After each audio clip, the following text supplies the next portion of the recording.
اللهم إنا نسألك خير المسألة وخير الدعاء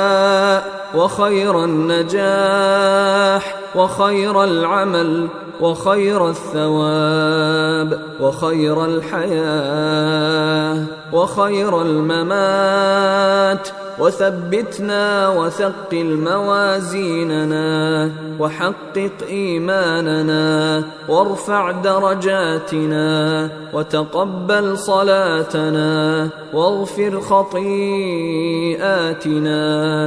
ونسألك الدرجات العلى من الجنة. اللهم إنا نسألك خير ما نأتي وخير ما نفعل وخير ما نعمل وخير ما نبطن وخير ما نظهر